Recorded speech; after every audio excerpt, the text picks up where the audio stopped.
Alhamdulillah nahmaduhu wa nasta'inuhu wa nastaghfiruhu wa nu'minu bihi wa natawakkalu alayhi wa na'udhu billahi min shururi anfusina wa min sayyiati a'malina man yahdihillahu fala mudilla lahu wa man yudlil fala hadiya lahu wa ashhadu an la ilaha illa Allah wahdahu la sharika lahu wa ashhadu anna Muhammadan abduhu wa rasuluhu.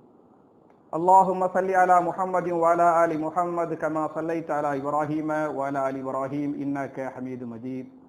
اللهم بارك على محمد وعلى آل محمد كما باركت على إبراهيم وعلى آل إبراهيم إنك حميد مجيد. أعوذ بالله من الشيطان الرجيم. بسم الله الرحمن الرحيم. يا أيها الناس اتقوا ربكم الذي خلقكم من نفس واحدة وخلق منها زوجها وبث منهما رجالا كثيرا ونساء واتقوا الله الذي تساءلون به والأرحام إن الله كان عليكم رقيبا. يا أيها الذين آمنوا اتقوا الله حق تقاته ولا تموتن إلا وأنتم مسلمون. يا أيها الذين آمنوا اتقوا الله وقولوا قولا سديدا يصلح لكم أعمالكم ويغفر لكم ذنوبكم ومن يطع الله ورسوله فقد فاز فوزا عظيما. قال رسول الله صلى الله عليه وسلم: فإن خير الحديث كتاب الله وخير الهدي هدي محمد صلى الله عليه وسلم وشر الأمور محدثاتها كل محدثة بدعة وكل بدعة ضلالة وكل ضلالة في النار. கண்ணியத்திற்குரிய சகோதர சகோதரிகளே, அல்லாஹுடைய வீட்டில் ஜுமா என்று சொல்லக்கூடிய மார்க்கத்தின் முக்கியமான கடமையை நிறைவேற்றுவதற்காக நாம் எல்லாம் இங்கே ஒன்று கூறுகிறோம். இப்படிப்பட்ட நல்ல சந்தர்ப்பத்தில் இஸ்லாமும் அரசியலும் என்ற தலைப்பில் சில விஷயங்களை உங்களோடு பரிமாறிக்கொள்ள நான் ஆசைப்படுகிறேன். என் அருமை சகோதரர்களே, தாய்மார்களே, நம்மள பல பேர் நினைச்சுக்கிட்டு இருக்கிறோம், பள்ளிவாசல் வெள்ளிக்கிழமை குத்துபா அப்படின்னு சொன்னா தொழுகைய பத்தி பேசணும், நோம்ப பத்தி பேசணும், ஜகாத் ஹஜ்ஜ பத்தி தானே பேசுவாங்க, அரசியலை பத்தி ஜும்மாவுல பேசலாமா அப்படிங்கிற மாதிரி சில பேருக்கு மனசுல படும். என் அருமை சகோதரர்களே, தாய்மார்களே, தொழுகை, நோன்பு, ஜகாத், ஹஜ்ஜை எல்லாம் எப்படி நாம் அறிந்து கொள்ள வேண்டுமோ அதே மாதிரி நாட்டின் அரசியலை பற்றியும் சர்வதேச அரசியலை பற்றியும் யாரை ஆதரிக்க வேண்டும் யாரை ஆதரிக்க கூடாது என்பதை பற்றியும் யாருக்கு ஓட்டு போட வேண்டும் யாருக்கு ஓட்டு போடக்கூடாது என்பதையும் நம்ம தெரிஞ்சுக்கிறோம். மார்க்க அரசியலை பற்றியும் பேசுகிறது என்று நான் சொல்லவில்லை. அல்லாஹ் ரப்புல் ஆலமீன் திருமறை குர்ஆனில சூரத்துல் பக்ரா என்று சொல்லக்கூடிய 2வது அத்தியாயத்தின் 208வது வசனத்தில் பேசுகிறான். யா அய்யுஹல்லதீன ஆமனு துகுலு ஃபிஸ்ஸில்மி காஃபா, ஈமான் கொண்டவர்களே, நீங்கள் இந்த இஸ்லாமிய மார்க்கத்தில் முழுமையாக நுழைந்து கொள்ளுங்கள். பாதி பாதி இல்லாம என்ன பண்ணுங்க, முழுசா இஸ்லாம் எதையெல்லாம் சொல்லுதோ எல்லாத்தையும் நீங்க ஏத்துக்கிறங்க, எல்லாத்தையும் நீங்க கத்துக்கிறங்க அப்படின்னு நம்ம மார்க்கம் சொல்லுகிறது. அதனாலதான் பாத்தியலாக்க ஹலீஃபாக்கள் அரசியல் பண்ணாங்களே இல்லையா, இன்னும் சொல்ல போனா ரசூலுல்லாஹி ஸல்லல்லாஹு அலைஹி வஸல்லம் அவங்க மதீனாவுக்கு போயிட்ட பிறகு 10 வருஷம் என்ன பண்ணாங்க, ஆட்சி அதிகாரம் பண்ணாங்க, அரசியல் அவங்க இருந்தாங்க. ரசூலுல்லாஹ் 10 வருஷம் மதீனாவுல அரசியல்ல இருந்து ஆட்சி பண்ணாங்க.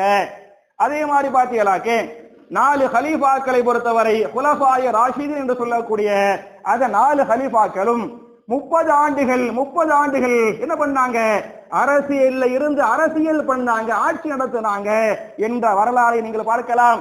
ஹலீஃபாக்களுக்கு பிறகு பனு உமையா என்று சொல்லக்கூடிய முஆவியா ரலியல்லாஹு அன்ஹு அவர்களிலிருந்து ஆரம்பிக்கக்கூடிய இந்த பனு உமையாவை சார்ந்தவர்கள் ஏறக்குறைய 92 ஆண்டுகள் அரசியல் பண்ணாங்க, பனு உமையாவுடைய ஆட்சி நடத்தினாங்க இந்த வரலாறு பேசுகிறது.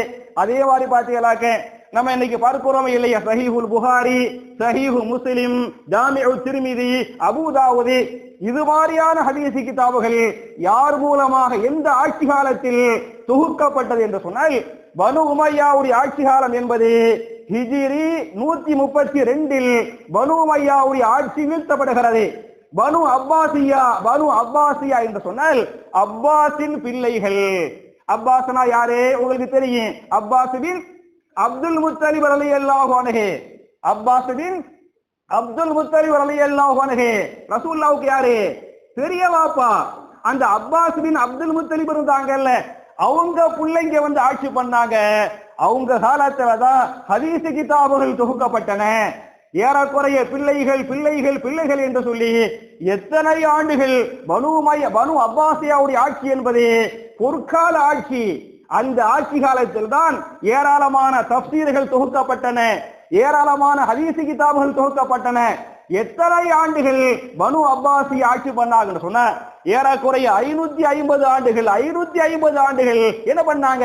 பனு அப்பாசியாவுடைய ஆட்சி நடந்தது என்றெல்லாம் வரலாறுகள் பேசுகின்றன.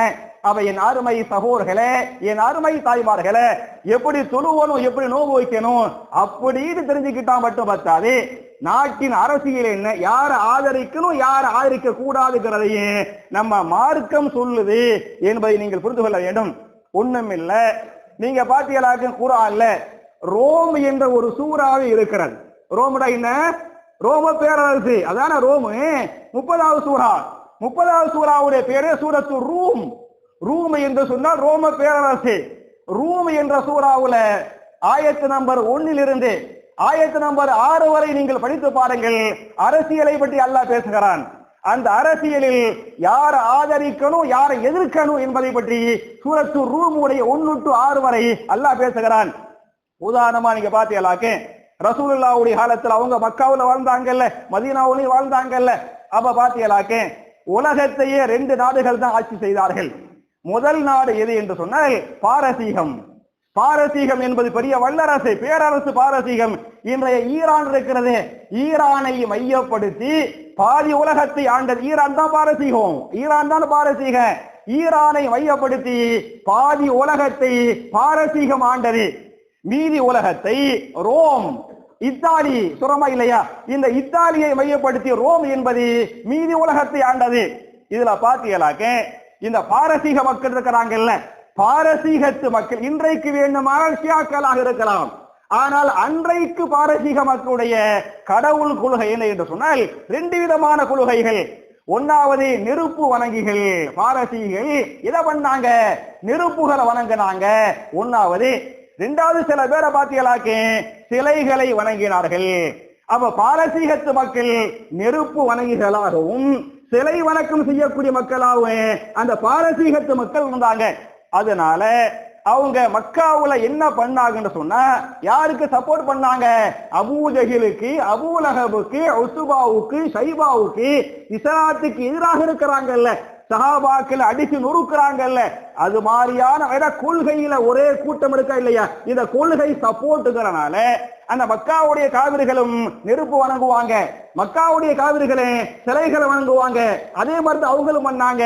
இந்த கொள்கை கூட்டம் என்ற காரணத்தால யாருக்கு சப்போர்ட் பண்ணாங்க? மக்காவுடைய அபூ ஜஹிலுடைய கூட்டம் பாரசீகத்துக்கு சப்போர்ட் பண்றாங்க.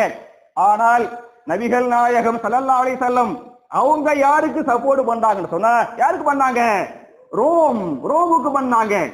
ஏன் ரோமுக்கு பண்றாங்கன்னு சொன்னா ரோமு வாசிகள் வேதம் கொடுக்கப்பட்டவர்கள், அவர்கள் கிறிஸ்தவர்கள், அவர்கள் வேதம் கொடுக்கப்பட்டவர்கள் என்ற காரணத்தால முந்தைய வேதத்தில் நபிகள் நாயகத்தை பற்றி சொல்லப்படுகிறதா இல்லையா?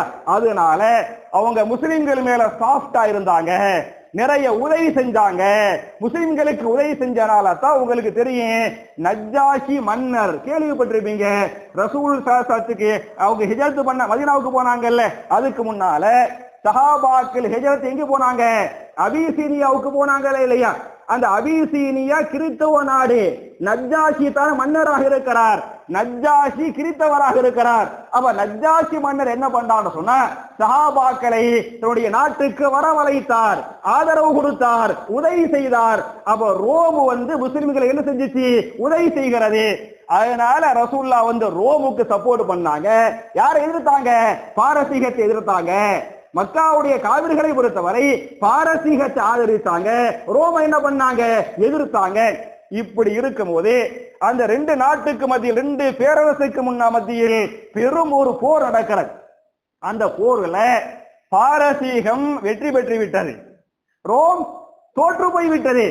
அப்ப முஸ்லிம்கள் சஹாபாக்கள் எதுக்கு சப்போர்ட் பண்ணாங்க? ரோமுக்கு சப்போர்ட் பண்ணாங்க. ரோமு தோத்து போயிருச்சு. அபூஜஹில் பாரசீகத்துக்கு சப்போர்ட் பண்றான், பாரசீக ஜெயிச்சிருச்சு. அதனால ரசூல் ஸல்லல்லாஹு அலைஹி வஸல்லம் ரொம்ப கவலைப்படுறாங்க, ரொம்ப வருத்தப்படுறாங்க, சஹாபாக்கள் வருத்தப்படுறாங்க. அப்படி வருத்தப்படுகிற போதுதான் சூரத்து ரூம் என்ற சூறாவை அல்லாஹ் இறக்குகிறான். 106 வசனங்களை அதில் அல்லாஹ் பேசுகிறான். அலிஃப் லாம் மீம் என்று சொல்லிவிட்டு உலிபத்திர் ரூம், ரோம் பேரரசு தோற்று போய்விட்டது. ரோம் தோற்று போயிருச்சா இல்லையா? ரசூலுல்லாஹ் கவலைப்படுறாங்களா இல்லையா? அல்லாஹ் சொல்றான் உலிபத்திர் ரூம், ரோம் தோற்று போய்விட்டது என்று சொல்லிவிட்டு, ஆனால் ஃபீ அத்னல் அர்லி வஹும் மின் பாதி கலபிஹிம் சயக்லிபூன், சில ஆண்டுகளில் மறுபடியும் போர் நடக்கும். அந்த போரில ரோம் என்ன செய்யும்?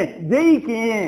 பாரசீகம் என்ன செய்யும்? தோற்று போயிறேன் என்று சொல்லிவிட்டு ஃபீ பிலைசினீன், சில ஆண்டுகளில், சில ஆண்டுகள்ல பிலோன் என்று சொன்னால் அரபில 1 to 9க்கு சொல்லுவாங்க. அந்த எண்ணிக்கைக்கு பிலோன். அப்ப 1 to 9 ஆண்டுகளுக்குள்ள மறுபடியும் போர் நடக்க.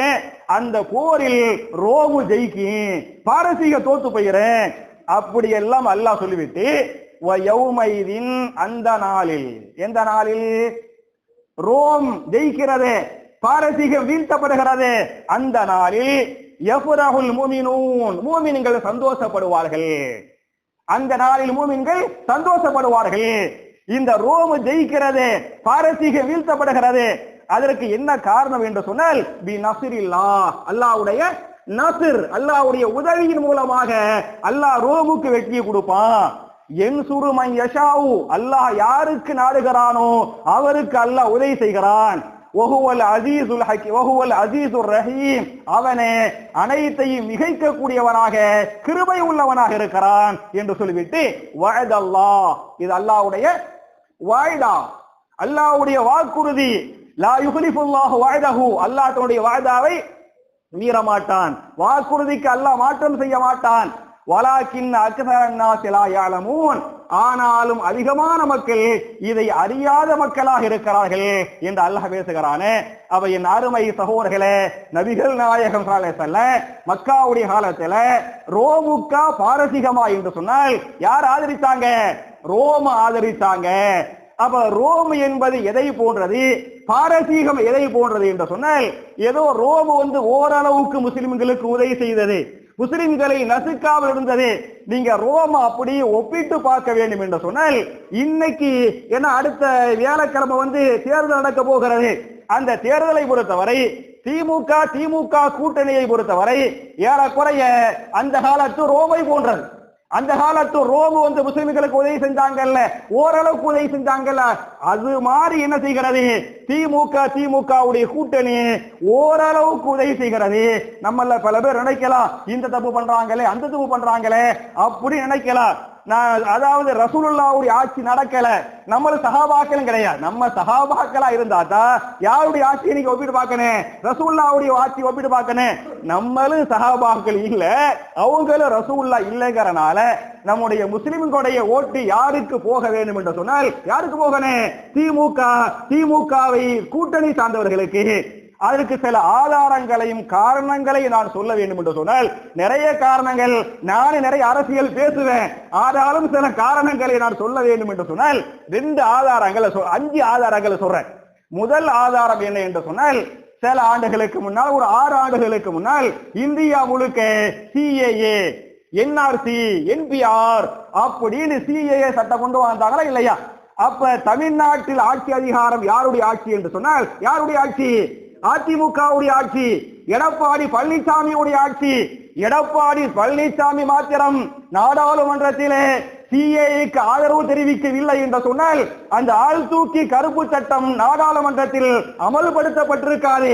அந்த கொடிய சட்டம் கொண்டு வருவதற்கு அதிமுகவுடைய ஆதரவும் பாமகவுடைய அன்புமணியுடைய ஆதரவும் தான் காரணமாக இருந்தது. இதுல பாத்தீங்களாக்கு இந்தியாவே கொந்தளித்தது. எல்லா இடங்களையும் ஆர்ப்பாட்டம் பண்ணாங்க, போராட்டம் பண்ணாங்க. அப்படி போராட்டம் பண்ணுகிற போது தமிழ்நாட்டில் நம்முடைய அமைப்பை சார்ந்த பல்வேறு அமைப்பை சார்ந்த நிர்வாகிகளும் ஜமாத்து அமைப்பை சார்ந்தவர்கள் எல்லாம் அப்ப நேர யார்கிட்ட போறாங்க, எடப்பாடி பழனிசாமி சிஎம் இருக்கிறாரு, அவர்கிட்ட போய் சொல்றாங்க, நீங்க சட்டமன்றத்தில் இந்த சிஏஐக்கு எதிராக ஒரு அறிக்கை தாக்கல் பண்ணுங்க, கண்டன தீர்மானம் தாக்கல் பண்ணி, ஏன்னா அந்தந்த மாநில நினைச்சாத்தான் அமல்படுத்த முடியும், இல்லாட்டி அமல்படுத்த முடியாது. பீகார்ல என்ன பண்ணாங்க, சட்டமன்றத்தில் கண்டன தீர்மானம் கொண்டு வந்தாங்க. பீகாரில் பிஜேபி பிளஸ் நிதிஷுடைய ஆட்சி நடந்து கொண்டிருக்கிறது. அப்ப பிஜேபி பீகார்லயே கொண்டு வந்திருக்கிறாங்க. அதனால தமிழ்நாட்டில் சட்டமன்றத்தில் கண்டன தீர்மானம் கொண்டு வாருங்கள் என்று நம்முடைய தலைவர்கள் எல்லாம் போய் சொன்னாங்க. கடைசி வரை அதிமுக அதை ஏற்றுக்கொள்ளவில்லை. அதிமுக ஏற்றுக்கொள்ளாமல் இந்த மு.க. ஸ்டாலின் ஆட்சிக்கு வந்தார்ல, அவர் ஆட்சிக்கு வந்த சில மாதங்களில் சட்டமன்றத்தை கூட்டி என்ன செய்தார் என்று சொன்னால், இந்த சிஏஏ என்பது இது ஒரு கருப்பு சட்டம், இது முஸ்லிம்களை வதைக்கக்கூடிய சட்டம், முஸ்லிம்களை துன்புறுத்தக்கூடிய சட்டம் என்று சொல்லி இந்த சிஏஏக்கு எதிராக சட்டமன்றத்தில் தீர்மானம் கொண்டு வந்தாரே, இந்த சிஏஏ என்னுடைய ஆட்சி இதை கொண்டு வராது என்று சட்டமன்றத்தில் சொன்னாரா இல்லையா? இது ஒரு மகத்தான ஒரு சாதனையா இல்லையா? அதே மாதிரி பாத்தீங்கன்னாக்க வக்ஃப் திருத்த சட்டம் கொண்டு வந்தாங்கல்ல, அதனுடைய நோக்கம் என்ன என்று சொன்னால், நம்முடைய பள்ளிவாசல்களை அபகரிக்கணும், மதரசாக்கள் அபகரிக்கணும், எத்தீம்கானாக்கள் அபகரிக்கணும், கபிரிஸ்தான் அபகரிக்கணும். இந்த ஒரு கெட்ட எண்ணத்தில் இந்த வக்ஃப் என்கிற ஒரு சட்டம் கொண்டு வரப்படுகிறது. இந்த வக்ஃபுக்கு அதிமுக ஆதரவு தெரிவிக்கிறது. ஆனால் திமுக கூட்டணியை பொறுத்தவரை நாடாளுமன்றத்தையே ஸ்தம்பிக்க வைத்தார்கள். அதுக்கு மேல நாடாளுமன்றத்தில் மெஜாரிட்டி பிஜேபி உடைய மெஜாரிட்டி கூட்டணியுடைய மெஜாரிட்டி காரணத்தால அது சட்டமாக ஆக்கப்படுகிறது. அதை தாண்டி திமுக கூட்டணி சுப்ரீம் கோர்ட் வர போய் இன்னைக்கு வக்ஃபுக்கு அவங்க கொண்டு வந்தாங்கல்ல, அதுக்கு எதிராக வந்து போராடிக்கிட்டு இருக்கிறாங்க. இது இரண்டாவது காரணம். மூணாவது, நீங்க நம்ம திமுக ஆதரிச்சுதான் ஓட்டு போடணுங்கிறதுக்கு திமுக பிளஸ் திமுக உடைய கூட்டணி. அதற்கு மூன்றாவது காரணம் என்ன என்று சொன்னால், சமீபத்தில் திருப்பரங்குன்றம் தெரியும் உங்களுக்கு, அந்த மலை உச்சியில என்ன செய்யணும், தீபம் ஏத்தணும். பல்லாண்டுகள் பல நூறு ஆண்டுகளாக குறிப்பிட்ட அந்த கோயில் அந்த தீபத்துல தான் கோயில் நிர்வாகம் ஏற்றி கொண்டிருக்கிறது. தீபம் ஏத்தாம எல்லாம் இல்ல, ஏத்திக்கிட்டு தான் இருக்கிறாங்க. வேணுக்குன்னு வம்புக்கு என்ன பண்ணாங்கன்னு சொன்னா, தர்காவுக்கு முன்னால ஒரு சர்வே கல் இருக்குது, அந்த தர்காவுக்கு பக்கத்துல சர்வே கல் இருக்குது, அங்கே தீபம் ஏத்தனு அப்படின்னு மதுரை உயர் நீதிமன்றத்தில் ஒரு வழக்கு போகிறது. உயர் நீதிமன்ற நீதிபதி உத்தரவு போடுகிறார். என்ன பண்றாரு, அந்த இடத்துல முஸ்லிம்களுக்கு சொந்தமான அந்த சர்வே கல்லில் தீபம் ஏற்ற வேண்டும். அதுக்கு முன்னால எந்த ஆட்சிக்கு நீங்க வரலாறு படிச்சு பார்த்தீங்களாக்க ஏறக்குறைய 1000 ஆண்டுகளாக ஏற்றப்படாத ஒன்றை இந்த நீதிபதி உத்தரவு போடுகிறார், தீபம் ஏத்தனே அப்படின்னு தமிழ்நாட்டு அரசாங்கத்துக்கு உத்தரவு போட்டார். ஆனால் அந்த தமிழ்நாட்டு அரசாங்கம் மற்ற அரசாங்கமாக இருந்தாங்க என்ன செய்யறது, இது கோர்ட் உத்தரவு போட்டிருப்பாங்க. ஆனால் அரசாங்கம் என்ன செய்யல, திமுக அரசாங்கம் ஏத்துக்கறல. அதுக்கு அவங்க சொன்ன காரணம் என்ன என்று சொன்னால், இப்படிதான் முஸ்லிம்கள் சேர்ந்து பாபர் மசூதியை அபகரித்து விட்டார்கள். ஏன்னா ஹெச் ராஜாவே சொன்னாரு, மதுரை திருப்பரங்குன்றம் என்பது நாங்க எதா மாத்த போறோம், நாங்க அயோத்தியா மாத்த போறோம் என்று சொன்னாரா இல்லையா? முதலமைச்சர் மு.க. ஸ்டாலின் தெளிவாக சொன்னார், திருப்பரங்குன்றத்தை அயோத்தியாக மாத்த போறாங்க.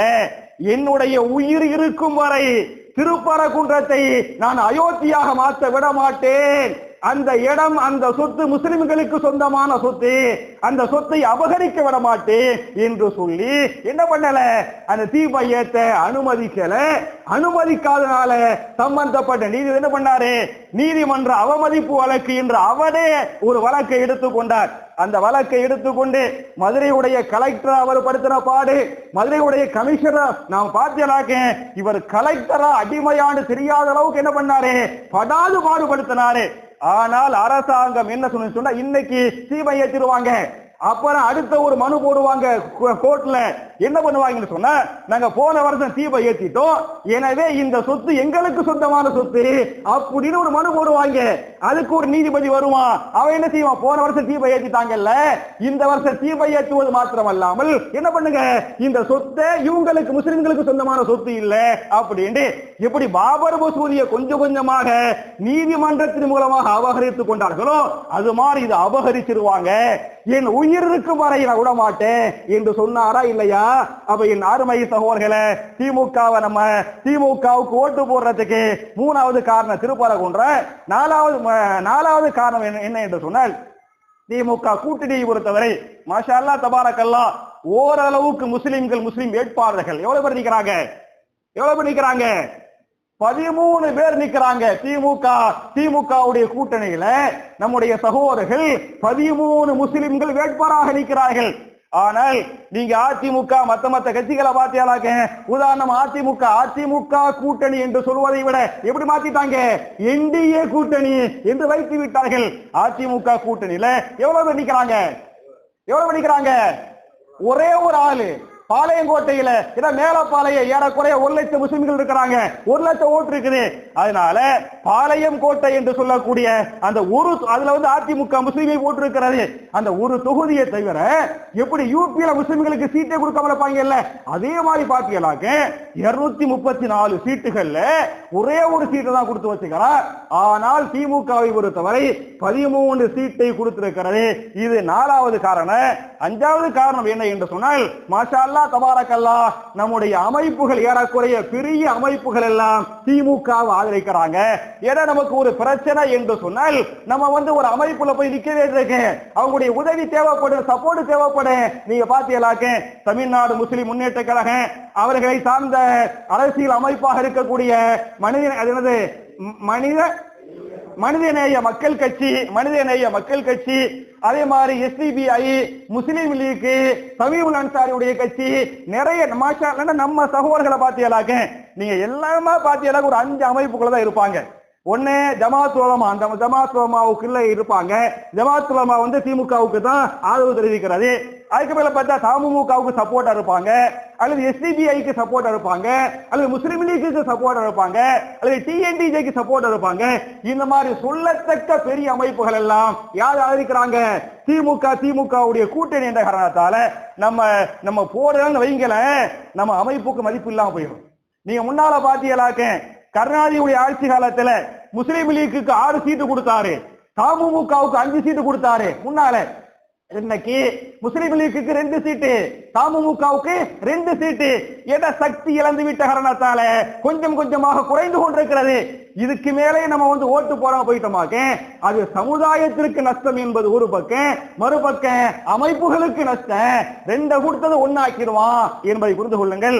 அப்ப நான் திமுகவுடைய கூட்டணிக்கு ஓட்டு போடணும் அப்படிங்கிறதுக்கு எத்தனை ஆதரவு கொடுத்திருக்கிறேன்? 5 ஆதரவு கொடுத்திருக்கிறேன். அப்புறம் பாத்தீங்கன்னாக்க இவங்களை தவிர வேற எவங்களுக்கு ஓட்டு போடக்கூடாது. வேற யாருக்கு ஓட்டு போட்டாலும் அது எங்க போய் நிக்கும்?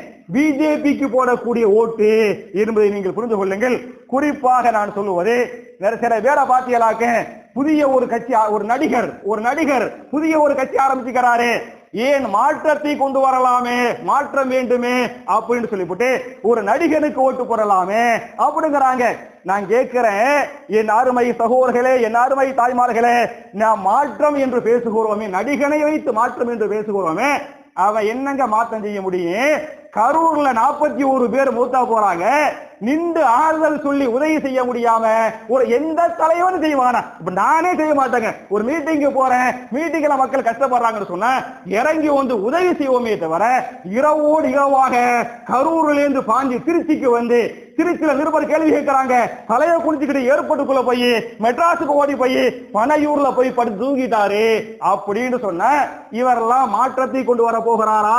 அதே மாதிரி பாத்தீங்களாக்க மாற்றம் எப்படி வரணும்? மாற்றம் வர வேண்டும் என்று சொன்னால் அதுக்கு ஒரு தகுதி வேணும். அவன் தான் மாற்றத்தை கொண்டு வருவான். நான் ஒரு டாக்டர்கிட்ட பாக்குறேன், அந்த டாக்டர் சரியில்லை, சிஃபா கிடைக்கலாம்னு சொன்னா மாற்றத்தை நோக்கி போவேன். யார்கிட்ட போவேன்? அதை விட நல்ல டாக்டர், அப்படித்தானே? அதை விட நல்ல டாக்டர்கிட்ட போனாதான் ஒரு ஷிஃபா கிடைக்கும் காரணமா இருக்கேன். அதே மாதிரி ஒரு வக்கீல் வச்சுக்கிறோம், சரியா வக்கீல் வாதாடல, எனக்கு மாற்ற வேணும், என்ன வேணும்? அதை விட நல்ல வக்கீல்கிட்ட போகணும், அப்பதான் மாற்றம் கிடைக்கும். நான் கேட்கிறேன், இந்த விஜய் என்று சொல்லக்கூடிய நடிகர் இருக்கிறாரு, இந்த நடிகருடைய கல்வி தகுதி என்ன? மாற்றங்கிறாங்களே, இவர் என்ன படிச்சுக்கிறாரு? இவருடைய கல்வி தகுதி என்ன என்பதை நீங்கள் பார்த்தால் சொல்லத்தக்க கல்வி தகுதி என்பது நம்மள்கிட்ட இருக்கக்கூடிய இந்த ஒண்ணுமே கிடையாது. ஒன்னே மாற்றத்துக்கு கல்வி என்பது அஸ்திவாரம், அந்த அஸ்திவாரம் என்பது எந்த கல்வியும் இல்ல. ரெண்டாவது பாத்தீங்களாக்க அனுபவம் வேணுமா இல்லையா? எந்த அரசியல் அனுபவம் இல்ல. அப்ப அரசியல் அனுபவமோ கல்வியே இல்லாத ஒரு நடிகனுக்கு போய் நம்ம ஓட்டு போடுறோம் அப்படின்னு சொன்னா அது இஸ்லாத்தை குழி தோண்டி புதைப்பது என்பது மாத்திரமல்லாமல் இந்த விஜய்க்கு ஏன் ஓட்டு போடக்கூடாது அப்படிங்கிறதுக்கு நான் 3 காரணங்களை சொல்கிறேன். முதல் காரணம் என்ன என்று சொன்னால், அவன் இஸ்லாத்திற்கும் முஸ்லிம்களுக்கும் எதிரானவன். நான் எதிரி என்று நான் சொல்லவில்லை. அவனுடைய ஒவ்வொரு பேச்சையும் பாருங்க, ஒவ்வொரு சினிமாவை நீங்க உற்று நோக்குங்க, அதை பாத்தீங்களாக்க அவன் முஸ்லிம்களுடைய துரோகியாக இருக்கிறான், எதிரியாக இருக்கிறாங்கிறதுக்கு ஒண்ணும் இல்ல. இப்ப ஜனநாயகம் என்று சொல்லக்கூடிய ஒரு படம், அந்த படம் வரல, ஆனா வந்துருச்சு. அதான அந்த படம் முதல்ல 5 நிமிஷம் வந்துச்சு, அவர் 2 மணி நேரம் வந்துருச்சு, ஏறக்குறைய பார்த்தாச்சு. அப்ப இந்த ஜனநாயகம் படத்தை நீங்க பாத்தீங்களாக்க முழுக்க முழுக்க என்னவா இருக்குன்னு சொன்னா, பாவி அயோக்கிய பாவி ஒட்டுமொத்த முஸ்லிம்களை தீவிரவாதிகளாக சித்தரித்து வைத்திருக்கிறான். அவன் ஜனநாயகத்தில் என்ன பண்றான் அப்படின்னு சொன்னா, மதுரையில வெடிகுண்டு வைக்கிறாங்களாம். எப்படி? இந்த திருப்பரங்குன்ற மதுரை எரிந்து கொண்டிருக்கிறது, மதுரையை தேர்வு செஞ்சு மதுரையில வெடிகுண்டு வைக்கிறாங்க. அதுல என்ன பண்றாங்கன்னு சொன்னா, வெடிகுண்டு வைக்கிறதுக்கு ஒரு பாய் தான் காசு வாங்குறாரு, தலையில தொப்பி போட்டுக்கிறாரு, ஒரு பாய் தான் காசு வாங்குறாரு. அத பாய் காசு வாங்கும் போது சொல்றாரு, இவ்வளவு காசை வச்சு இவ்வளவு வெடிகுண்டு வச்சா ஜனங்கள் எல்லாம் செத்து போயிருவாங்களே அப்படின்னு வில்லன் கேட்கிறான். அதுக்கு தொப்பி போட்ட பாய் சொல்றாரு, மக்கள் எல்லாம் செத்து தொலையட்டும் சொல்றாரு. மக்கள் என்ன செய்யட்டு? செத்து தொலையட்டும் என்று அந்த முஸ்லீம் பாய் சொல்ற மாதிரி அந்த சினிமாவில் வருகிறது. அதே மாதிரி அவன் என்ன பண்றான், முஸ்லீம் பாய் மாதிரி தொப்பியை வச்சுக்கிட்டு குண்டு வைக்கிறான், மதுரையில போய் குண்டு வைக்கிறான். மதுரையில எங்க போய் குண்டு வைக்கிறான்னு சொன்னா, மதுரையுடைய மெயின் மார்க்கெட், நம்ம தமிழ் திருச்சியில காந்தி மார்க்கெட் இருக்கு பத்தியலா, அது மாதிரி மதுரையில மார்க்கெட் இருக்கிறது.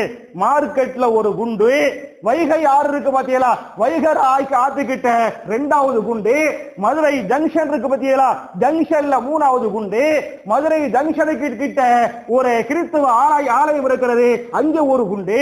இந்த மாதிரி பாய் போய் வைக்கிறாரு.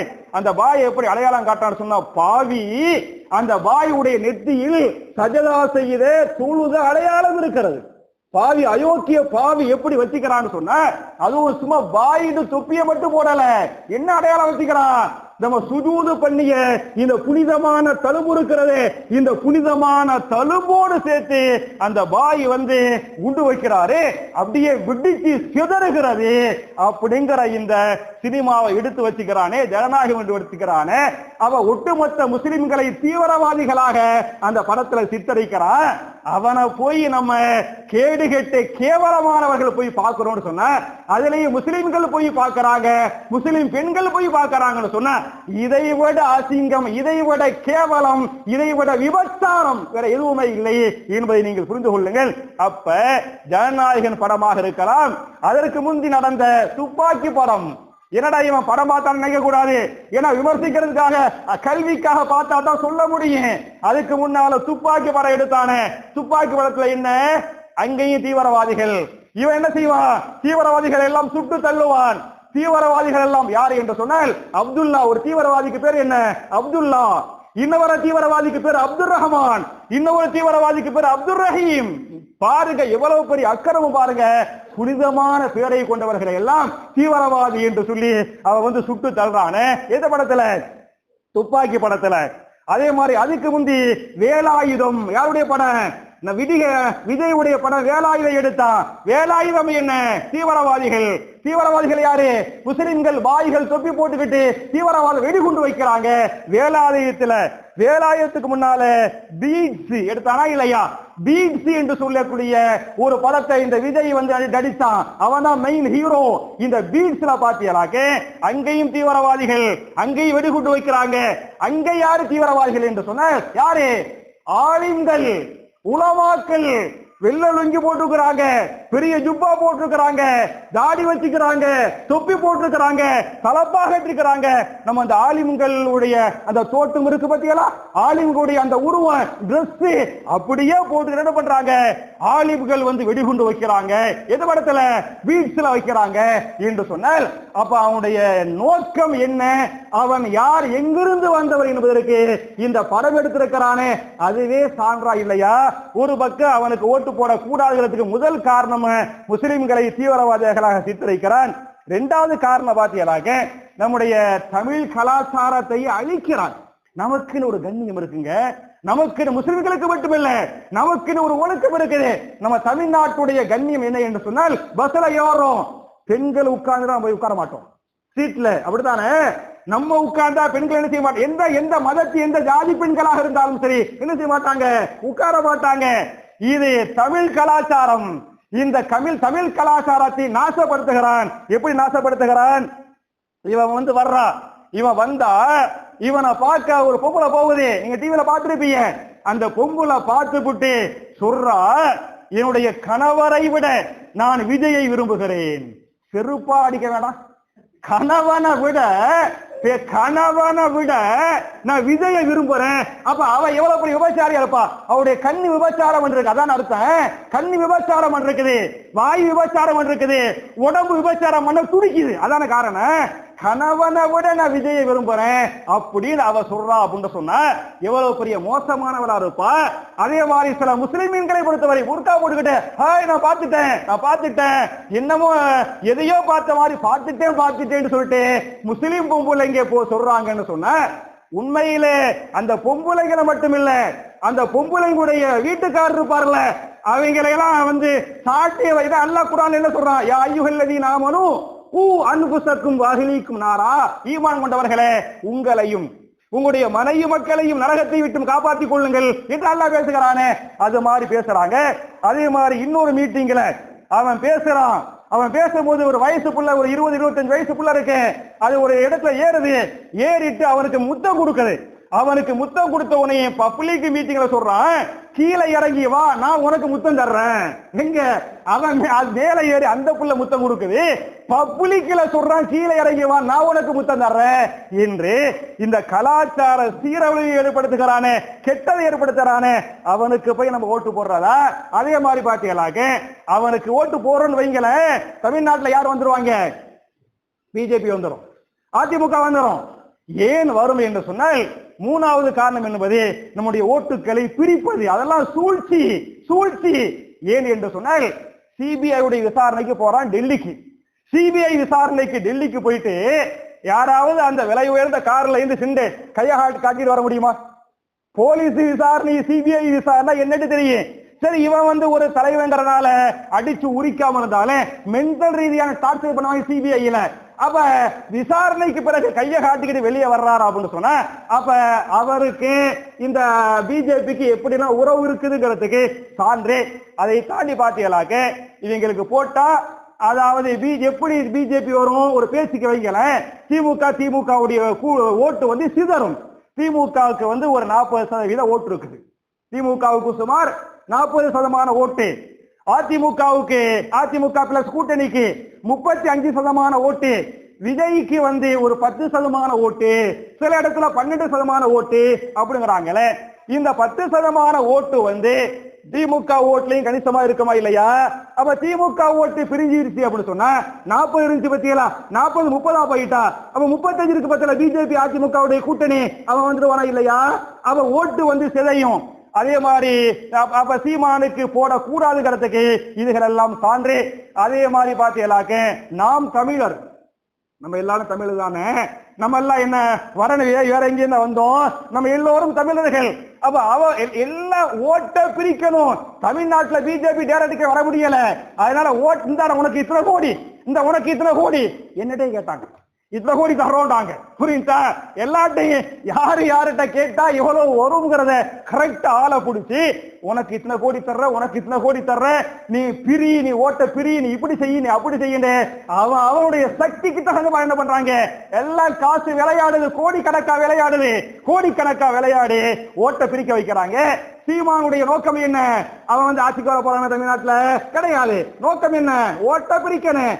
ஓட்ட பிரிக்கிறனால பிஜேபி அதிமுக கூட்டணி தமிழ்நாட்டுக்கு வரணும், அதான் காரணம். அப்ப சும்மா பேசுவாரு சீமானு, நாங்கள் நோட்டுக்கானவர்கள் அல்ல, அதே மாதிரி நாங்கள் நாட்டுக்கானவர்கள், அப்படி இப்படி நோட்டுக்கானவன் இல்ல, ஓட்டுக்கானவன் இல்ல, நாட்டுக்கானவன், அப்படி இப்படி பேசுவானே தவிர அவன் என்ன பக்கா பிஜேபி, அவன் சங்க பரிகார கும்பல்ல ஒருத்தங்கிறதுக்கு நிறைய சான்று தேவையில்லை. போன சட்டமன்ற தேர்தல் மகாராஷ்டிரா நடந்துச்சா இல்லையா? அந்த சட்டமன்ற தேர்தல்ல தமிழ்நாட்டு மக்கள் வசிக்கக்கூடிய பகுதியில பிஜேபிக்கு சார்பாக யார் பேச்சாளர் என்று சொன்னால் யார் பேச்சாளர்? இந்த சீமான் தான் பேச்சாளர். எங்க மகாராஷ்டிராவுல தமிழ்நாட்டு மக்கள் தமிழ்ல பேசுறது பாருங்க. யார் போனது பிஜேபிக்கு? இந்த சீமான் தான் போறான். இந்த சீமான் போய் பேசிட்டு தமிழ்நாட்டுக்கு வந்த உடனே நிருபர்கள் கேட்கிறாங்க, நீங்க வந்து RSS பிஜேபி எதிர்ப்பீங்கல, அங்க போய் பிஜேபிக்கு ஓட்டு கேட்டீங்களே, கேட்கலாமா அப்படின்னு கேட்டா, நிக்கிற வேட்பாளர் தமிழரு, தமிழருக்கு ஓட்டு கேட்டேன். அப்ப நான் கேட்கிறேன், அண்ணாமலை தமிழர் தானே, வானதி சீனிவாசன் தமிழர் தானே, நெய்னா நாகேந்திரன் தமிழர் தானே, அப்ப தமிழர் ஏமாத்துறா அப்படின்னு சொன்னா இவன்லாம் என்ன பக்க அங்கிட்டு உள்ளவங்க நம்மளை வந்து ஏமாத்த முயற்சி பண்றாங்க. அதனால இவங்களுக்கெல்லாம் ஓட்டு போட்டா ஓட்டு பிரியும். அப்படி பிரிஞ்சா யாரு வந்துடுவான்னு சொன்னா யாரு வந்துடுவாங்க? அதிமுக கூட்டணி வந்துடும். அதிமுக கூட்டணி ஒரு 10 பேர் பிஜேபி வந்துட்டா போதும், அவங்க தான் ஆட்சி பண்ணுவாங்க. ஒண்ணுமில்லாத எம்எல்ஏ, ஒரு எம்எல்ஏ இல்லாத மாநிலத்தில் ஆட்சிக்கு வந்துட்டாங்க. 10 பேர் வந்து ஆட்சிக்கு வந்து என்ன கவர்னர் அவங்க எல்லாம் தான் இருப்பாங்க. கோட்டையெல்லாம் கேட்கவே தேவையில்லை, எல்லாம் அவங்க தான் வந்துருவாங்க. அவங்க வந்தா என்ன நடக்கும் அப்படிங்கிறதுக்கு நான் 5 நிமிஷத்தில் நேரம் ஆயிடுச்சா இல்லையா, நான் 5 நிமிஷத்தில் சுருக்கமாக என்னுடைய முதல் குத்துபா முடிக்கணும் அப்படின்னு சொன்னா, அவங்க வந்துட்டா ஒன்னே நம்முடைய மத வழிபாட்டு தலங்கள் பறிக்கப்படும், பள்ளிவாசல்கள் பறிக்கப்படும், மதரசாக்கள் பறிக்கப்படும். எத்தீம்கான வக்ஃப் சட்ட திருத்த கொண்டு வந்திருக்கிறான். நீங்க யூபியில எல்லாம் பாத்தீங்களாக்கு நிறைய பள்ளிவாசல் பண்ணிட்டான். இது வந்து அரசாங்க சொத்து, அரசாங்க சொத்து, அரசாங்க சொத்துன்னு சொல்லிட்டு நிறைய சொத்துக்களை பறிச்சுட்டான். அதனால ஏறக்குறைய நம்ம திருச்சியில பாத்தீங்களாக்கு சவுக்கு பள்ளி இருக்கு, பாத்தீங்களா, சவுக்கு பள்ளிலாம் முன்னால கோயிலுங்கிறாங்க, பறிக்க போறாங்க. அதே மாதிரி கீழக்கரையில பள்ளிவாசல் வச்சுக்கிறாங்க, காயலப்படத்துல பள்ளிவாசல் வச்சுக்கிறாங்க. இந்த பழைய காலத்து திருநெல்வேலிப்பேட்டையில வச்சிருக்கிறாங்க. பழைய காலத்து பள்ளிவாசலாம் கோயிலா இருந்துச்சு, அத முகலாய மன்னர்கள் பள்ளிவாசல மாத்திட்டாங்க, நாங்க மறுபடியும் கோயிலா மாத்த போறோம் அப்படின்னு முடிவு பண்ணிருக்கிறாங்க. அப்ப ஒண்ணு பாத்தீங்களாக்கு பள்ளிவாசல்கள் வணக்க ஸ்தலங்கள் ஒன்று பறிக்கப்படும். நம்முடைய பள்ளிவாசலுக்கே வந்து மதிப்பு இருக்காது, பாதுகாப்பு இருக்காது. நீங்க யூபியில பாத்துருப்பீங்க, ஹோலி பண்டிகை பாத்துருக்கிறீங்கல்ல, ஹோலி பண்டிகையில அவங்க கலர் தூசியை போட்டுக்கிடுவாங்க. ஆனால் போன ஹோலி பண்டிகையில எதுக்கெல்லாம் போர்வை போட்டு வச்சாங்க? பள்ளிவாசலுக்கு போர்வை. சொன்ன அரசாங்கம் சொல்லுகிறது, பள்ளிவாசலுக்கு போர்வை போட்டு பள்ளிவாசல் அடிப்பாங்க, ஓ பள்ளியை நீ நான் பாதுகாத்துக்கிறேனே அப்படின்னு. ஒரு வணக்க ஸ்தலத்தில் அவன் வந்து ஹோலிங்கிற அந்த சாயத்தை தூரா அரசாங்கம் பாதுகாக்க வேண்டிய போலீஸ் பள்ளிவாசலுக்கு போர்வை போட்டு ஓ பள்ளிவாசல் நீ பாதுகாத்துக்க அப்படின்னு யூபியில சொல்றான்னு சொன்ன, தமிழ்நாட்டில் அப்படி சொல்ல முடியாது. ஒருவேளை அவன் வந்து விட்டால் இந்த நிலைமை வந்து விடுமா இல்லையா? அப்ப ஒன்னாவது பள்ளிவாசலுக்கு பாதுகாப்பு இல்லை, இரண்டாவது சொத்து பத்துகளுக்கு என்ன வராது பாதுகாப்பு. நம்முடைய வீடுகள் கடைகள் அடிச்சு நொறுக்குவாங்க. நீங்க அங்கிட்டுலாம் பாத்தீங்களாக்க ராம நவவி ஒரு ஊர்வலம் போவாங்களா இல்லையா? இந்த ராம நவவியுடைய ஊர்வலத்துல யூபி மாதிரியான மாநிலங்கள்ல என்ன அரசாங்க உத்தரவு என்று சொன்னால், அந்த ஊர்வலம் போற பாதையில கடைகள் வச்சிருப்பாங்கல்ல, அந்த கடைகளுடைய ஓனர் பேரை எழுதி முன்னால போட்டிருக்கணுமா? ஏன் அப்துல் காதர் ராமசாமி ஏன் போறேன்னு அப்பதான் பாயுடைய கடை என்று சொன்னால் அடிச்சு நொறுக்கணும். அப்ப சொத்து பத்துகளை அடிச்சு நொறுக்க அரசாங்கம் உத்தரவு, ராமநவமியுடைய ஊர்வலத்தில் உத்தரவு போடுகிறது. பாயுடைய கடைண்டா பேரை எழுதி வை அப்படிங்கிறான். அதே மாதிரி பாத்தீங்களாக்க ஒரு வீட்டுல ஒருத்தன் தப்பு பண்ணிட்டா அவனை கைது பண்ணி சட்டத்துக்கு முன்னா போய் நிப்பாட்டி தண்டி. ஆனா புல்டோசரை வச்சு ஒரு வீடு கட்டுறது எவ்வளவு பெரிய கஷ்டம், இடத்தை வாங்கி கட்டி வீடு கட்டுறது அவ்வளவு பெரிய கஷ்டம். வீட்டையே என்ன பண்ற அரசாங்க புல்டோசர் வச்சு உடைக்கிறான்னு சொன்ன. அப்ப அதிமுகவுடைய கூட்டணி வந்து விட்டால் ஒண்ணு வணக்க ஸ்தலத்துக்கு பாதுகாப்பு இல்ல, இரண்டாவது சொத்துக்கு பாதுகாப்பு இல்ல, மூணாவது தாவா செய்ய முடியாது. யாரையும் தாவா செஞ்சு இஸ்லாம் கரெக்டான மார்க்கேன் நீங்க இஸ்லாத்துக்கு வந்துருங்க என்றெல்லாம் சொல்ல முடியாது. மதமாற்ற தடை சட்டம் கொண்டு வருவாங்க சொல்லி இருக்காங்க, கொண்டு வந்து நீங்க ஒரிசாவுல சமீபத்தில் பார்த்திருப்பீங்க. ஒரிசாவுல ஒரு பாதிரியாரு தாவா பண்றாரு, அந்த மதத்துக்கு மக்களை கொண்டு வர்றாரு, சில பேரை கொண்டு வந்துட்டாரு. அந்த பாதிரியார் என்ன பண்றாருன்னு சொன்னா சர்ச்சில நின்று பேசிக்கிட்டு இருக்கிறாரு. அப்ப சங்க பரிவார கும்பல் என்ன செய்யணும் சொன்னா சர்ச்சுக்குள்ள போகுது. அந்த பாதிரியார சர்ச்சில வச்சு அடிக்கிறாங்க. அப்படியே மிரண்டு கத்துறாரு பாதிரியாரு. அடிச்சு இழுத்து கொண்டு போய் என்ன பண்றாங்கன்னு சொன்னா, பக்கத்துல அனுமார் கோயில் இருக்குது, அனுமார் கோயிலுடைய தூணுல பாதிரியார கட்டி வைக்கிறாங்க. பாதிரியார கட்டி வச்சு என்ன பண்றாங்கன்னு சொன்னா, மாட்டுடைய சாணம் இருக்குது, மாட்டுடைய சாணத்தை பாதிரியாருடைய உடம்பு ஃபுல்லா தேய்க்கிறாங்க. தேய்ச்சது மட்டும் இல்லாம அந்த சாணத்துல பாதிரியுடைய வாயில என்ன செய்யறாங்க, திணிக்கிறாங்க. திணிச்சு எல்லாத்தையும் வீடியோ எடுக்கிறாங்க. எல்லாத்தையும் வீடியோ எடுத்து இனிமேல் எங்க மக்களை உங்க மதத்துக்கு யாரு கூப்பிட்டாலே இதுதான் நிலைமை பகிரங்கமாக ஒரிசாவில் அறிவிக்கிறாங்க என்று சொன்னால், அப்ப ஒருத்தர் ஒரு ராமசாமி அப்துல்லாவாக வந்து விட்டார் என்று சொன்னால் ஜமாத்தையே கைது பண்ணுவாங்க, அந்த ஆலிமுசாவை கைது பண்ணுவாங்க. ஏன்னா மாநில அரசுக்கு கீழே தான் போலீஸ் இருக்கு, அதனால நம்ம தாவா செய்ய முடியாது. நாலாவது காரணம் பாத்தியலாக்க உயிருக்கே உத்தரவாதம் இல்லை. இவங்க அதிமுக காரங்க, நீங்க அதிமுக அதாவது ஜெயலலிதா காலத்து அதிமுக கிடையாது, அது அண்ணா திராவிட முன்னேற்ற கழகம். இன்னைக்கு அமித்ஷா திராவிட முன்னேற்ற கழகமாக அதிமுக மாறி போய்விட்ட காரணத்தால என்னவாயிர நம்முடைய உயிருக்கே உத்தரவாதம் அங்க நடக்குது. அந்த அகலாக்குங்கிற ஒருத்தரை கொண்டாங்களா, இந்த கும்பல் வன்முறை கொண்டாங்க பாருங்க. மாட்டுக்கறி என்ன ஹராமா, நாட்டு சட்ட பிரகாரம் தடையா, அவங்க தான் அல்கபீர்ங்கிற ஒரு கம்பெனி வச்சு பெரிய அளவு கொண்டு அனுப்புறாங்க. இப்ப மாட்டுக்கறி வச்சுக்கிறான்னு சொல்லிட்டு அகலாக்கு அடிச்சு கொலை பண்றாங்க. ஒரு ஹாபிஸா ரமலான் மாசத்துல தொழு வச்சு போட்டு தொழு வச்ச அந்த காசை ஒரு 30,000 ரூபாய் பாவம் ஏழப்பட்ட ஒரு பையன், ஏழப்பட்ட ஒரு ஹாபிஸா பள்ளிவாசல வந்து 27 நாள் ரமலான்ல குர்ஆன ஓதி தொழு வச்சு போட்டு 30,000 ரூபாய் வாங்கிட்டு ட்ரெயின்ல போறாரு. என்ன பண்றாங்க, அந்த பையனை அடிச்சு கொண்டாங்களா இல்லையா? அப்ப இந்த கும்பல் வன்முறை என்பது தமிழ்நாட்டில் நடக்காது. ஆனால் தமிழ்நாட்டில் அதிமுக வந்து விட்டால் அதிமுக இருக்கிறாங்க இந்த பிஜேபி காரங்க இதை வந்து பண்ணிடுவாங்க. உயிருக்கு பாதுகாப்பு இல்லை என்பதை புரிந்து கொள்ளுங்கள். அப்ப என் அருமை சகோதரர்களே, என் அருமை தாய்மார்களே, நான் நிறைய பேசுவேன், நேரமின்மையின் காரணத்தால் நான் சுருக்கமாக முடித்துக் கொள்கிறேன். வரக்கூடிய 23ஆம் தேதி இல்லையா, வியாழக்கிழமை சட்டமன்ற தேர்தல் வரப்போகிறது. அதுக்காக நான் இவ்வளவு பேசுறதுனால இவன் ஒருவேளை திமுக காரனா இருப்பானோ, திமுக பெட்டி வாங்கியிருப்பானோ அப்படியெல்லாம் நினைச்சிடாதீங்க. நான் வல்லாஹி வரப்பில் காபா எந்த கட்சியை சார்ந்தவனும் அல்ல, எந்த அமைப்பை சார்ந்தவனும் அல்ல, யார்கிட்டையும் ஒரு பைசா வாங்கவும் இல்லை, வாங்கவும் மாட்டேன், வாங்க வேண்டிய தேவையும் இல்லை எனக்கு. அப்ப எதுக்கு இதை நான் சொல்றேன் அப்படின்னு சொன்னா, நம்முடைய சமுதாயத்தின் பாதுகாப்பு வேணும், நம்முடைய சொத்தின் பாதுகாப்பு வேணும், நம்முடைய பெண்களின் பாதுகாப்பு வேணும். அதனால ஓரளவுக்கு நம்மள யார் அடிக்காம இருக்கிறானோ, ஓரளவுக்கு யாரு பாதுகாப்பானோ, அப்ப ஓரளவுக்கு என்று சொல்வது யாரெல்லாம் சொல்ல முடியும்?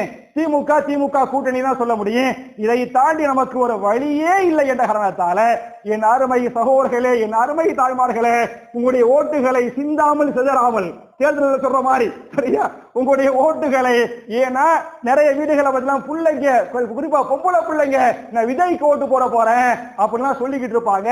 அந்த பிள்ளைங்கள்ட்ட சொல்லி அவன் காட்டின அந்த பீச் படம் இருக்கு பத்தியெல்லாம், அதுல எப்படி தீவிரவாதியா காட்டினா, ஜனநாயகத்துல எப்படி காட்டுறான், அதையெல்லாம் பிள்ளைங்களுக்கு, நம்ம பிள்ளைங்களுக்கு தாவா செஞ்சு என்ன செய்யணும், அவனுக்கு ஒரு ஓட்டு கூட விழாமல் கடைசியில் அவன் இதுக்கு மேல தமிழ்நாட்டில் நிக்க முடியாத அளவுக்கு என்ன செய்யணும், விஜய் ரஜினி பின்வாங்கினாரா இல்லையா, அவன் நிக்காம பின்வாங்கினாரு, ரஜினியை வச்சு முயற்சி பண்ணாங்க அவங்க, அது நடக்கல, அந்த இடத்துல விஜய் கொண்டு வந்திருக்கிறாங்க. அப்ப என் அருமை சகோதரர்களே, நம்ம திமுக உடைய கூட்டணிக்கு ஓட்டு போடுங்க. இதை தாண்டி நான் இவருக்கு போட போறேன் அவருக்கு போட போறேன் அப்படின்னு நீங்க போட்டியலாக்க அது ஓட்டு வந்து சிதறும். அப்படி ஓட்டு உடைகிற போது யாருக்கு சாதகமா மாறிக்கிறேன், அது அதிமுக பிஜேபிக்கு சாதகமா மாறிக்கிறேன் என்று சொல்லி நபிகள் நாயகம் ஸல்லல்லாஹு அலைஹி வஸல்லம் எப்படி மக்காவுடைய காலத்திலையும் மதீனாவுடைய காலத்திலையும் ஓரளவுக்கு உதவி செய்யக்கூடிய ரோமுக்கு சப்போர்ட் பண்ணாங்கல்ல, பாரசீகத்தை எதிர்த்தாங்கல்ல, அது மாதிரி ஓரளவுக்கு சப்போர்ட் பண்ணக்கூடிய இஸ்லாமிய அதாவது கட்சிகளுக்கு, அமைப்புகளுக்கு நான் ஓட்டு போட வேண்டும் என்று சொல்லி அல்லாஹ் ரப்பல் ஆலமீன் இஸ்லாமிய சமுதாயத்தை ஒன்றுபடுத்தட்டும், இஸ்லாமிய சமுதாயத்தை அல்லாஹ் பாதுகாக்கட்டும், முஸ்லிம்களுக்கு அல்லாஹ் செய்த எல்லா விதமான இஸ்ஸத்துகளையும் அல்லாஹ் கொடுத்து எல்லா விதமான வெற்றிகளை இந்த சமுதாயத்திற்கு அல்லாஹ் தந்தருவானாக என்ற துஆவோடு முடிக்கிறேன். ரப்பனா ஆத்தினா ஃபித் துன்யா ஹஸனத்தன் வ ஃபில் ஆখিরাতি ஹஸனா வ கினா அஸாபன்னார்.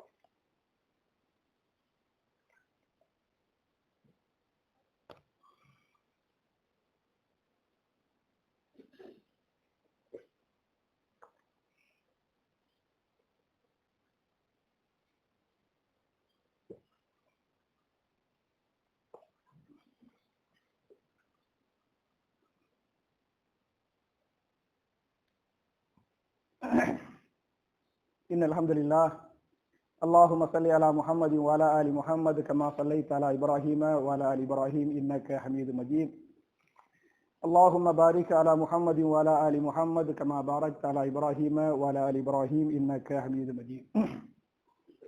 அன்பிற்குரிய சகோதரர்களே, தாய்மார்களே, என்னுடைய மாஷா அல்லாஹ் முதல் குத்துபாவுக்கு பிறகு நான் வழக்கமா தண்ணி குடிக்க மாட்டேன். இந்த அரசியல் மீட்டிங்ல பேசி முடிச்சோன்னு தண்ணி கொடுப்பாங்க. ஆனா இவங்க தண்ணி கொடுத்தாங்க, அவங்க சோடா கொடுப்பாங்க. சரியா? ஜஸாக்குமுல்லாஹு ஹைரா. ரெண்டாவது குத்துபாவுல நான் வழக்கமா துவா சொல்லுவேன்.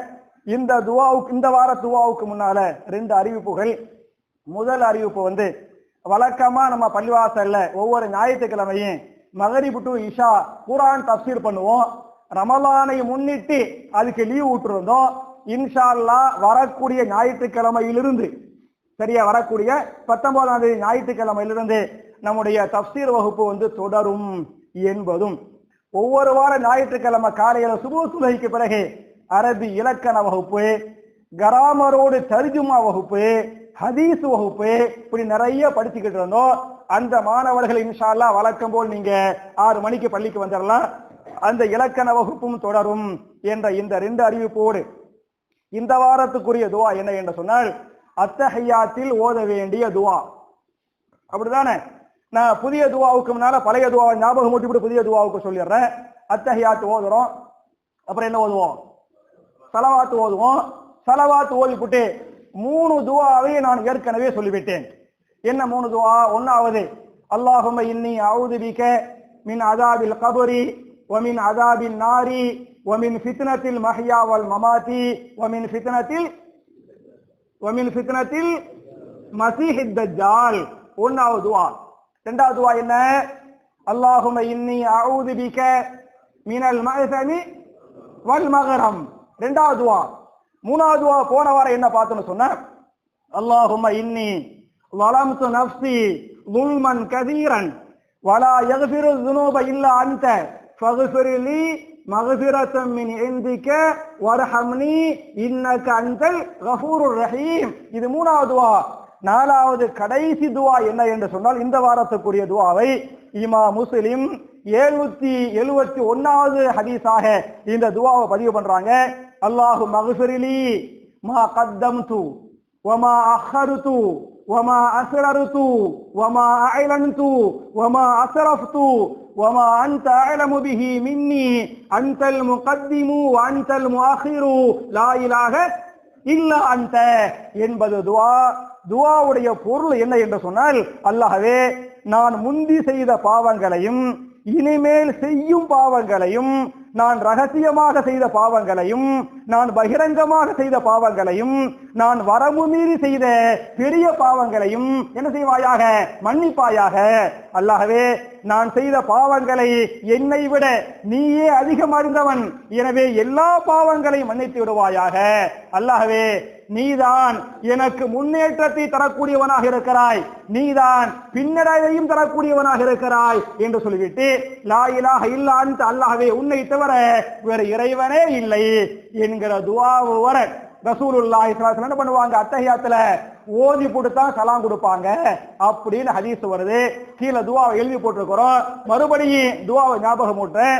அல்லாஹு மக்ஃபிர்லி மா கத்தம்து வமா அஹ்ஹர்து வமா அஸ்ரர்து வமா அஅலன்து வமா அஸ்ரஃப்து வமா அன்த அஅலமு பிஹி மின்னி அன்தல் முகத்திமு வ அன்தல் முஅখিরு லா இலாஹ இல்லா அன்த என்ற துஆ உள்பட நபிகள் நாயகம் ஸல்லல்லாஹு அலைஹி வஸல்லம் என்னென்ன துஆக்களை ஓதுனாங்களோ, ஓத சொன்னாங்களோ, அந்த துஆக்களை எப்படி சஹாபாக்கள் சமிஅனா வ அதானா, கேட்டோம் கட்டுப்பட்டோம் என்று அந்த துஆக்களை மனப்பாடம் பண்ணி அமல்படுத்தி எடுத்து சொன்னாங்களோ, அது போன்ற நன்மக்களாக நாம் எல்லோரையும் அல்லாஹ் ஆக்கி நம்முடைய பாவங்களை மன்னித்து நம்முடைய இபாதத்துகளை அல்லாஹ் அங்கீகரித்து அல்லாஹ்வால் பாதுகாக்கப்பட்ட சமுதாயமாக ஒட்டுமொத்த இஸ்லாமிய உம்மத்தையும் அல்லாஹ் ஆக்கி நாளை மறுமையில் மிக உயர்ந்த சொர்க்கமாகிய ஜன்னத்துல் ஃபிர்தௌஸ் என்று சொல்லக்கூடிய அந்த சொர்க்கத்திலே நபிமார்கள், சித்தீகீன்கள், சுஹதாக்கள், சாலிஹீன்களோடு இதுபோன்று குடும்பமாக நாம் எல்லோரையும் அல்லாஹ் ஒன்று சேர்த்து வைப்பானாக என்ற துஆவோடு